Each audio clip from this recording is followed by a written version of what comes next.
गंभीरा भविष्यति रात्रि नीनास्यो वर्ण संयुक्तया जीवन चक्रम।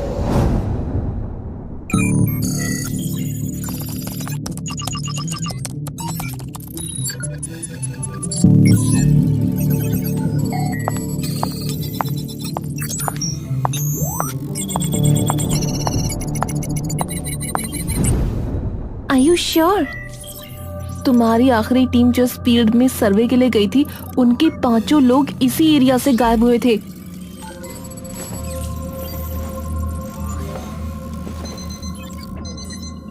अवनी अपनी नजरें घुमाकर खिड़की के बगल में रखे एक टेबल पर रखे हुए पत्थर को देखती है। अवनी मेघा की तरफ देखती है और उसके कंधे पर हाथ रख देती है। डोंट वरी, अब की बार मैं हूं तुम्हारे साथ, कुछ नहीं होने दूंगी। 6 लोगों की टीम में सिर्फ अकेली मैं बची। अगर कुछ मिला तो सिर्फ ये 5 पत्थर। इस पत्थर के बारे में मैंने तुम्हें नहीं बताया ना अभी तक? क्या नहीं बताया? इन 5 पत्थरों की शेप ध्यान से देखी है तुमने? हाँ, एक वूम की शेप है, पर ये शेप किसी सिंपल वूम की नहीं है, एक प्रेग्नेंट औरत के वूम की है।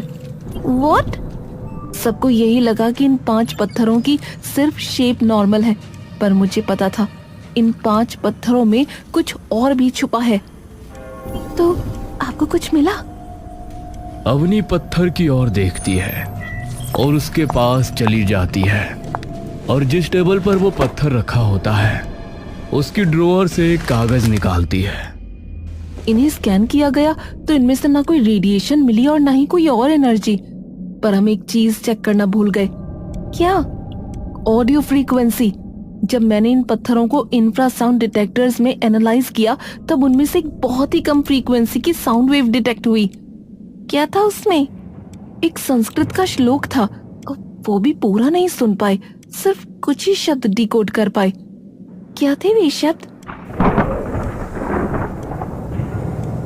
मेघा और अवनी एकदम से बाहर की ओर देखते हैं। एक संस्कृत का कोई श्लोक था। अवनी वो कागज खोलती है और उसे पढ़ने लगती है। गंभीरा रात्रिर्भवति, बीच की फ्रीक्वेंसी बहुत ज्यादा लो थी, वो डिटेक्ट नहीं हो पाई। सिर्फ ये 3 शब्द और आखिरी का एक शब्द। अवनी मेघा की शिकन भरी नजरों की ओर देखती है। क्या था वो आखिरी शब्द? काल भक्षिणी। मेघा जैसे ही वो नाम सुनती है उसके शरीर का हर कतरा कांप उठता है, ना जाने क्यों। क्या मतलब है उस श्लोक का और इस शब्द का? गंभीरा रात्रिर्भवति, जब रात और गहरी हो जाए। काल भक्षिणी, वक्त को खा जाने वाली। मेघा, कहाँ है तेरा ये नया इंटर्न?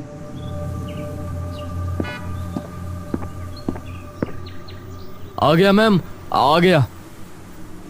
इंटर्न तुम हो, हम नहीं, जो तुम्हारा वेट करेंगे।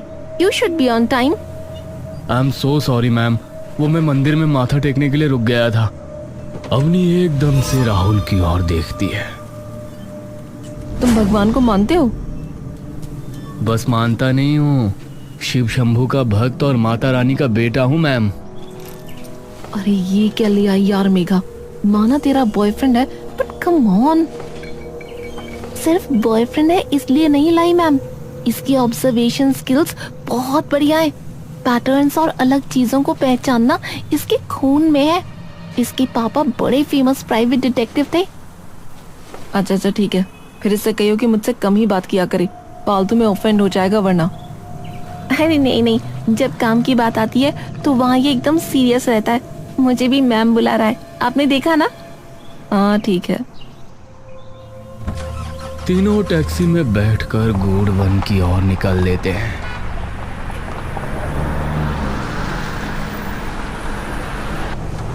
राहुल, एक सवाल पूछूं?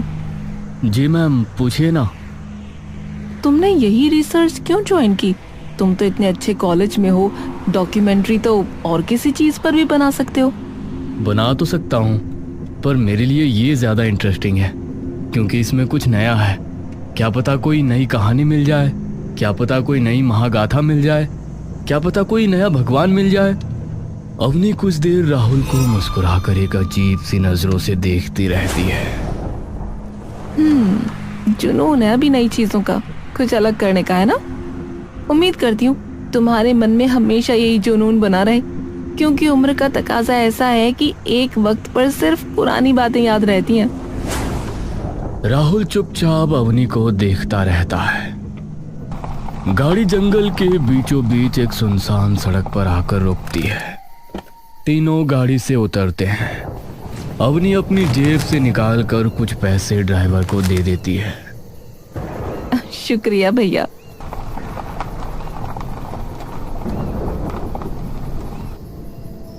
अवनी, मेघा और राहुल अब सुनसान जंगल में एकदम अकेले थे। अवनी अपने बैग से 2 वॉकी टॉकी निकालती है।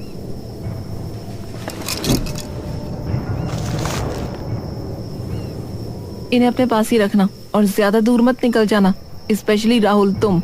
तुमने ये कभी किया नहीं है, इसलिए बता रही हूँ। अवनी, वैसे हम यहाँ सुबह भी तो आ सकते थे ना, फिर अभी क्यों आए? और एक बात मैम, और जो मुझे पूछनी थी, आमतौर पर ऐसे रिसर्च में टीम बहुत बड़ी होती है, लेकिन हमारी टीम में सिर्फ 3 लोग हैं, क्यों?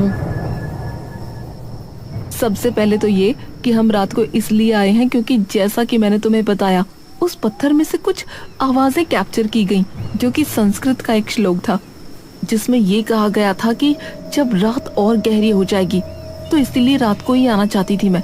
शायद कुछ ऐसा दिख जाए जो हमें दिन में ना दिखे। और तुम्हारे सवाल का जवाब, ये कोई ऑफिशियल रिसर्च नहीं है। जब लास्ट टीम के 5 मेंबर्स नहीं मिले तो इस रिसर्च को बंद कर दिया गया था।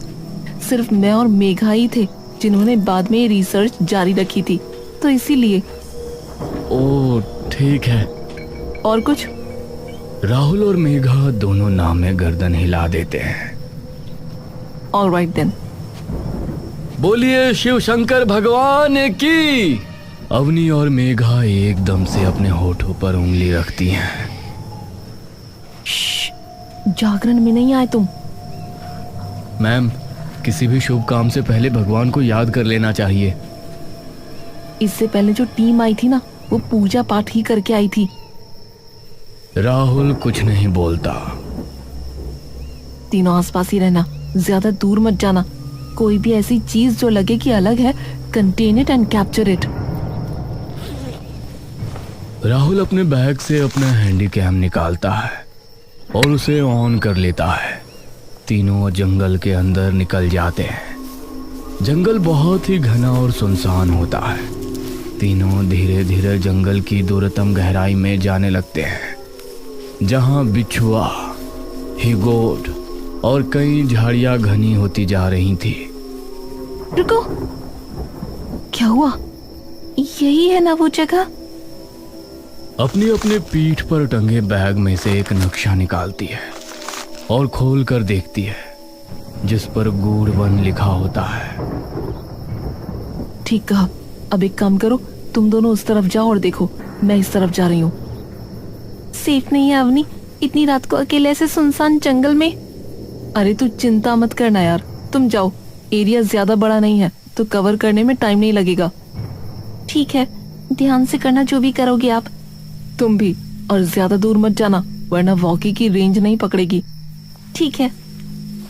मेघा और राहुल दाईं तरफ और अपनी बाईं तरफ निकल जाती है। मेघा और राहुल एक दूसरे का हाथ पकड़कर धीरे धीरे आसपास की सारी जगहों की छानबीन करते जा रहे थे। मुझे तो ये समझ में नहीं आ रहा कि हम ढूंढ क्या रहे हैं मैम। मेघा एकदम से राहुल की ओर देखती है। अब तो अवनी भी नहीं है तो मुझे क्यों मैम बुला रहे हो तुम? अरे पर काम तो कर रहे हैं ना। बे प्लीज ना, मत बुलाओ। अच्छा अच्छा ठीक है मेरी जान। मेघा उसकी तरफ मुस्कुराती है। ये हुई ना कुछ बात। मेघा और राहुल आगे जाने लगते हैं। तभी उनके वॉकी टॉकी में से अवनी की आवाज आती है। टॉकी में से अवनी की आवाज आती है। Megha, Rahul, do you copy? Megha अपना वॉकी का बटन दबाती है। कॉपी। कुछ दिखा? Not yet. Alright, over. तभी मेघा को सामने से दो सफेद परछाइयां एकदम से तेजी से गुजरती हुई दिखती हैं। मेघा गहरी सांस लेकर पीछे हट जाती है। कर्पूर गौरम करुणावतारम संसार सारम भुजगेंद्र हारम। राहुल वो आवाज सुन इस कदर मंत्रमुग्ध हो जाता है कि कब उसका हाथ मेघा के हाथ से छूट जाता है, इस बात का उसे खुद अंदाजा ही नहीं लग पाता।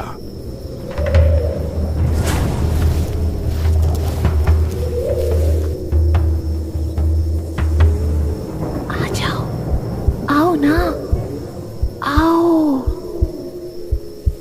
मेघा का दिमाग डर से इतना सुन्न पड़ चुका होता है कि उसे इसकी भनक नहीं पड़ती कि राहुल उसका हाथ छोड़ कहीं और जा चुका है।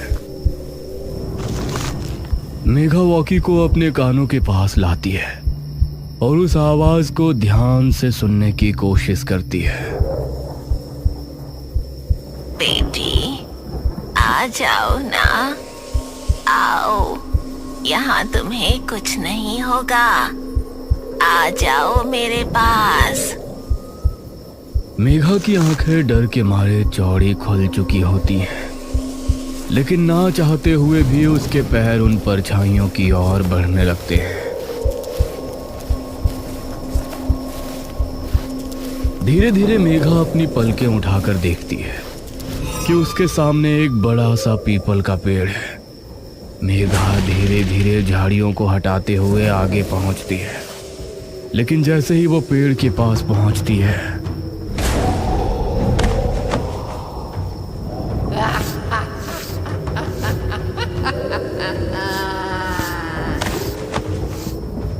ये मैं कैसे? ये तो मैं हूँ। मेघा कांपती बिखरी सांसों से रोना शुरू कर देती है।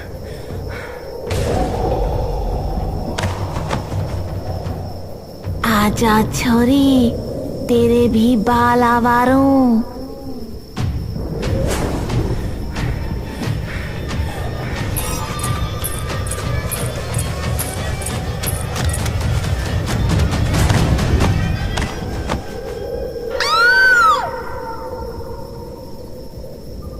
राहुल मंत्र की ओर बिना कुछ सोचे समझे जा रहा होता है कि तभी उसे अपने सामने एक अग्निकुंड दिखता है, जहां एक मर्द औरत के लिबास में कुंड के सामने बैठा है। तभी वो पुजारी राहुल की ओर एकदम से बड़ी बड़ी क्रोध में जलती हुई आंखों से देखता है।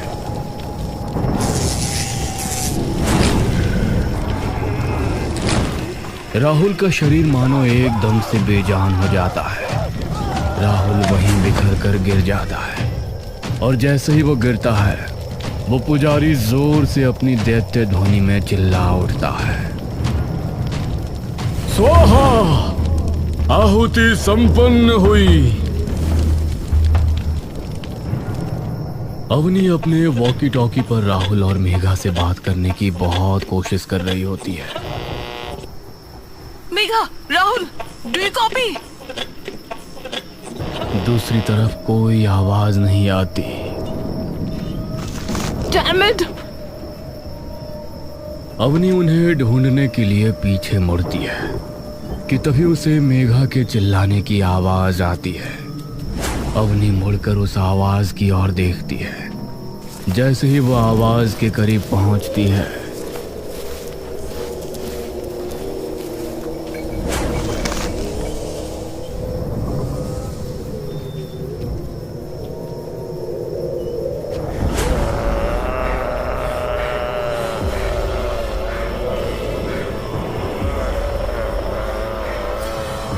अवनी की आंखों का डर एकदम से विकराल क्रोध में बदल जाता है। अवनी बिना कुछ सोचे समझे सीधे मेघा की ओर दौड़ पड़ती है।